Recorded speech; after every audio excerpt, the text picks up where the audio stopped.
Welcome to our Modi Briefing Show, where we dive into the latest and most intriguing news from India. Today we're unpacking a trio of fascinating stories that have caught our attention. First off, Indian Prime Minister Narendra Modi is on the campaign trail, eyeing a transformative third term. Despite his popularity and the transformative impact of his policies, Modi's leadership has been marred by accusations of increasing religious persecution and Islamophobia, raising concerns among India's Muslim community about the future of the country's secular identity. In another captivating development, the upcoming elections in India are drawing comparisons to a scene straight out of a satirical movie, with accusations flying about the ruling party's alleged unfair advantages, from launching their campaign early to modifying the Election Commission's selection committee. The Bharatiya Janata Party's BJP tactics are raising eyebrows and questions about the state of democracy in India. Meanwhile, Prime Minister Modi defends the now scrapped electoral bonds, arguing they were a step towards eliminating corruption in political funding, a stance that sparked debate just days before the national polls. Lastly, we're taking a look at Monkey Man, Dev Patel's electoral debut that attempts to reclaim Hinduism for the underdog. Through its narrative and mythological references, the film explores themes of faith, social inequality, and the power of reclaiming cultural narratives from divisive forces. It's a compelling portrayal that has sparked discussions on the portrayal of Hinduism and its symbols in cinema. Stay tuned for more in-depth coverage on these stories. Please continue watching for detailed content.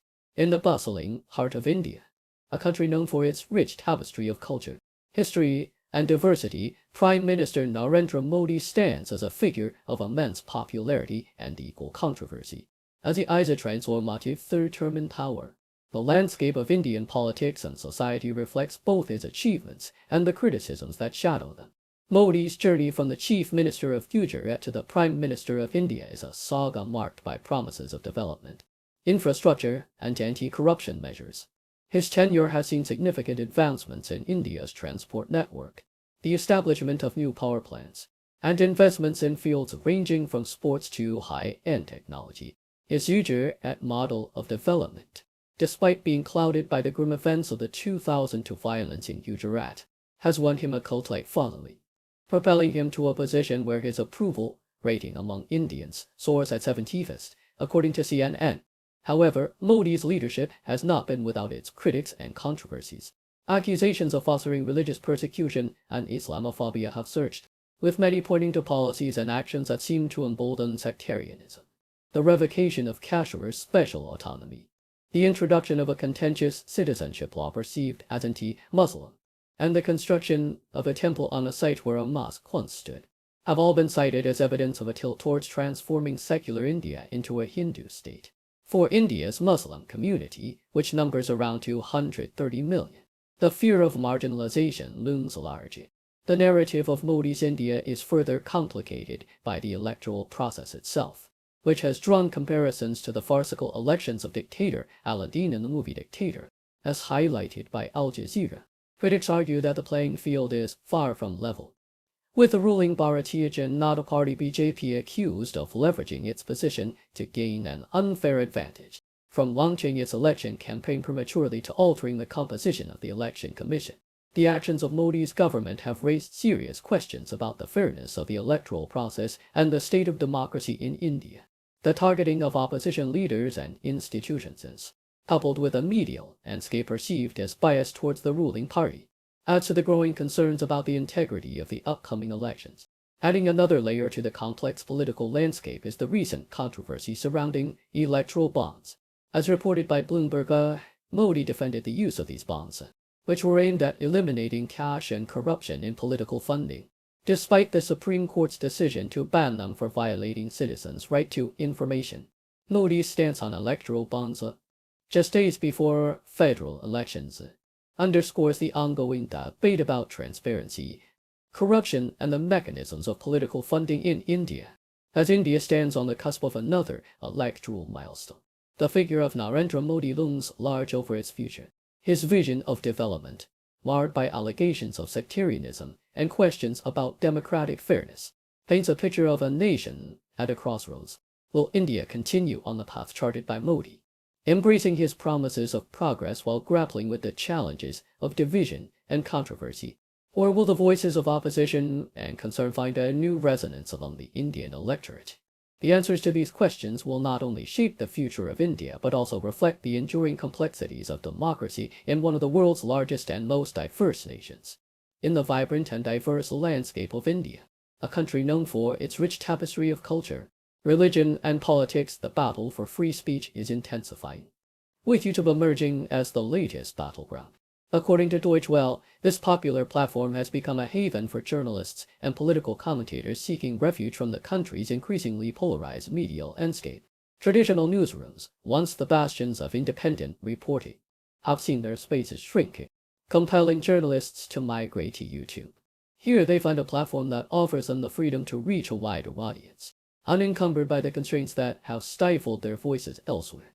With over 460 million users in India and projections estimating the number to rise to 815 million by 2029, YouTube's influence is undeniable. However, this burgeoning digital space is not without its challenges. The Indian government's push for amendments to media laws has raised alarms about potential increased control and censorship, highlighted by the removal of Bolta Hindustan's YouTube channel, which had nearly 300,000 subscribers. The concerns about freedom of speech in India extend beyond the digital realm. The Globe and Mail paints a broader picture of the challenges facing the world's largest democracy under Prime Minister Narendra Modi's government, criticized for attacking democratic rights and limiting the freedoms of its Muslim citizens. The Modi administration has been accused of refusing citizenship to Muslim refugees and crippling the main opposition party. Robert Trotberg, founding director of the Harvard Kennedy School's program on interstate conflict, draws attention to the promotion of Hindutva, an extremist, Hindu, nationalist political ideology, which has led to attacks on Muslims and the marginalization of those opposing the government. This growing authoritarianism, according to Rotberg, poses a significant threat to India's democratic fabric and must be challenged, despite the limited influence that international actors like the US and Canada may have. Meanwhile, on the global stage, the issue of fair competition and trade relations is taking center stage, as evidenced by German Chancellor Olaf Scholz's recent visit to China. As reported by the Associated Press, Scholz called for fair competition in trade relations, warning against practices such as dumping and overproduction that could harm international markets. The European Union's consideration of tariffs to protect its producers against cheaper Chinese electric vehicle imports underscores the complexities of global trade dynamics. The head of Germany's Auto Industry Association has voiced opposition to these tariffs, arguing that they would not benefit their European nor German auto industries. Scholz's comparison of the current situation to the entry of Japanese and Korean automakers into the German market suggests an anticipation of Chinese cars making their way into Germany and Europe, further emphasizing the need for a balanced approach to international trade relations. These narratives, spanning from the local struggles for free speech in India to the broader challenges of global trade relations, highlight the interconnected nature of political, social, and economic issues in today's world. Whether it's the battle for a free and open digital space in India, the fight against growing authoritarianism, or the pursuit of fair competition on the global stage, these stories underscore the ongoing struggles and debates shaping our world. As these challenges unfold, the importance of dialogue, diplomacy, and a commitment to democratic principles and fair trade practices remains paramount. In Monkey Man, directed by Dev Patel, the protagonist Kid embarks on a vengeful quest against the corrupt forces responsible for his mother's death, intertwining elements of Hindu mythology to delve into faith and social disparity. The film has garnered acclaim for its bold endeavor to reclaim Hinduism from those exploiting it to sow discord, drawing inspiration from the tale of Hanuman, the monkey god who loses his powers after mistaking the sun for a mango. Kid's narrative serves as a poignant social critique on caste and inequality in India, integrating motifs from the Ramayana. Kid's vendetta mirrors Hanuman's assistance to Rama in rescuing Sita from Ravana, offering a modern twist on ancient epics. Despite criticisms for potentially justifying violence through Hindu imagery, the film is celebrated for its inclusive portrayal of Hinduism, advocating for India's marginalized groups. It notably features Hairas as formidable allies, challenging their stereotypical portrayal in Western media. The climactic battle in the Haira temple, underscored by the deity Ardihara of Anartara symbolizing a blend of masculine and feminine forces, is hailed as a powerful statement against the patriarchal underpinnings of Hindu nationalism, offering solace to queer and trans individuals. Monkey Man thus stands as a vibrant, cinematic homage to the underdog, weaving a tale of vengeance, mythology, and social justice. Thank you for tuning in. The content above showcases the latest briefing reports and analytical synopses, thoughtfully curated by the 60O team. These insights stem from a wide array of reputable media outlets, think tanks, government sources, and specialized experts worldwide. We encourage you to explore these sources for a comprehensive perspective.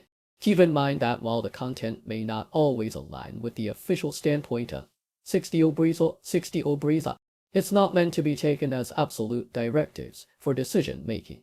Comprising seasoned media professionals, learned scholars, and accomplished scientists, the 60O team embodies a trailblazing, fully independent media entity. To customize 60O Brief to meet your professional needs, you'll have the option to subscribe to a diverse array of briefings on our website. 60O Brief, regardless of your location. You can conveniently receive 60O Brief via mail.